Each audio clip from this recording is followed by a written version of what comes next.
মলি আমার স্ত্রী। গতকাল সন্ধ্যায় টয়লেট থেকে বের হয়ে দেখি মলি আমার মোবাইল ফোন ঘাঁটছে।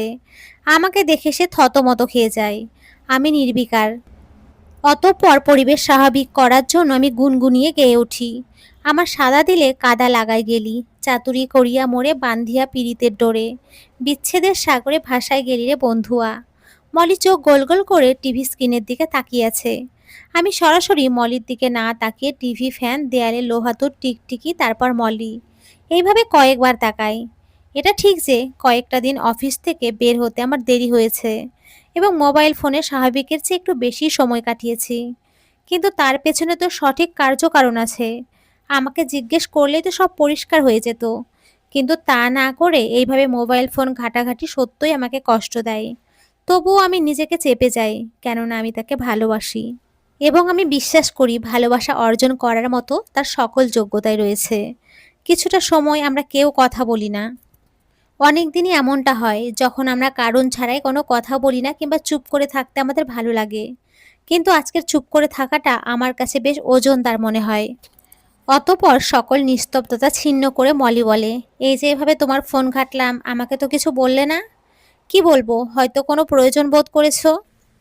আবার নীরবতা। মনে হয় প্রায় 2 হাত দূর হতে আমি মলির হৃৎপিণ্ডের ধক ধক আওয়াজ শুনতে পাচ্ছি।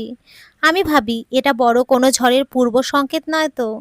ফারজানাকে, জুনিয়র কলিগ, গত মাসে জয়েন করেছে। সে তোমাকে তুমি করে বলে? বিষয়টা আমাকেও বিব্রত করছে, কিন্তু সে নাছোড়বান্দা। তোমাকে বিশ্বাস করতে আমার ভীষণ কষ্ট হচ্ছে, কেননা তোমাদের কনভারসেশন সেরকম সাক্ষ্য দিচ্ছে না। শব্দটা বোধহয় কনভারসেশনস হবে না। কেন? কেননা আমি ফারজানার একটা মেসেজের উত্তরও দেইনি। গত মাসে ফারজানা আমার ডিপার্টমেন্টে জয়েন করেছে, সদ্য বিশ্ববিদ্যালয় থেকে পাশ করা টকবগে তরুণী। এটাই তার প্রথম চাকরি। কাজ শিখতে তার প্রবল আগ্রহ। পারলে 7 জনের কাজ একাই করেন। যখনই কোনো কাজে আটকে যায় চোখ বন্ধ করে আমার ডেস্কে চলে আসে। আমি সাহায্যের হাত বাড়িয়ে দিয়ে বলি, একটু ধীরে চলুন। সে খিলখিলিয়ে হাসে, অনেকটা সময় নিয়ে হাসে। হাসতে হাসতে তার চোখ সজল হয়ে ওঠে। আমি সরাসরি তার দিকে তাকাতে পারি না কিংবা তাকাই না। আমি বুঝতে পারি আশেপাশের কয়েক জোড়া প্রশ্নবোধক চোখ এর মধ্যে আমার ডেস্কে এসে স্থির হয়েছে। এবার আমি থামি, কিংবা আমাকে থামতেই হয়। কিন্তু ফারজানা থামে না। সে কারণে অকারণে আসে, বারে বারে আসে। এর মধ্যে আমাকে অন্য আরেকটি বিভাগের প্রধান করা হয়েছে। সঙ্গত কারণে আমার ডেস্ক পরিবর্তন হয়, বেড়ে যায় ব্যস্ততা। এরপরও ফারজানা আসে। একটা কাজ বুঝিয়ে দিতে দিতে বলি, ফারজানা, অনেক দিন তো হলো, এখন নিজে নিজে চেষ্টা করুন। এরপরও আটকে গেলে আপনার বিভাগের সিনিয়রদের কাছ থেকে বুঝে নিন। বুঝতেই তো পারছেন, নতুন বিভাগ, নতুন কাজ, অধিক ব্যস্ততা। এরপর 7 দিন ফারজানা আমার কাছে আসেনি।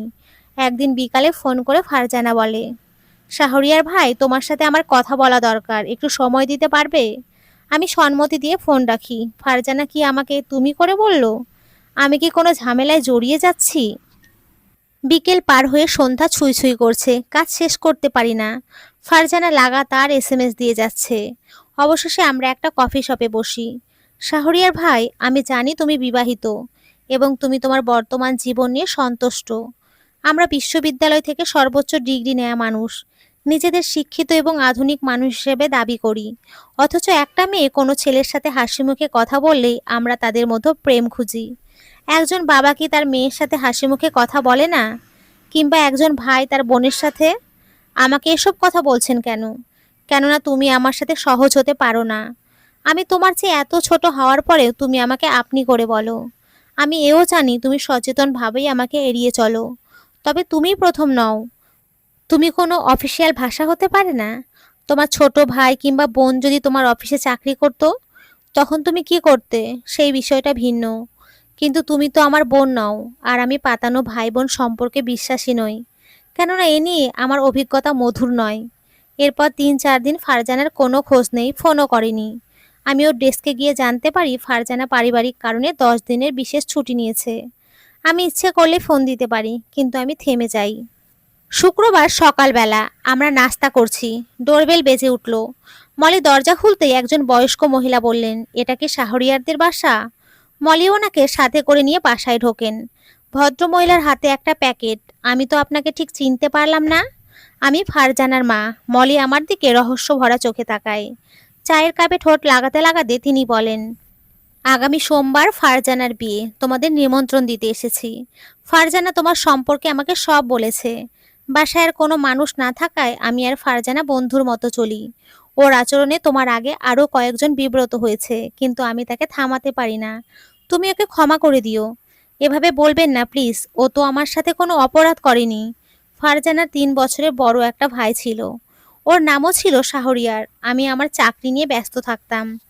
শাহরিয়ার ফারজানকে আগলে রাখতো। আমার ছেলেটা অনেক মেধাবী ছিল।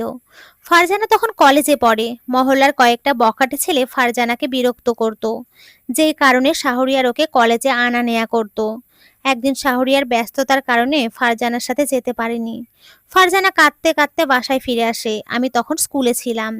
শাহরিয়ার প্রতিবাদ করতে ছুটে যায়। সে যে গেল আর জান নিয়ে ফিরে আসেনি।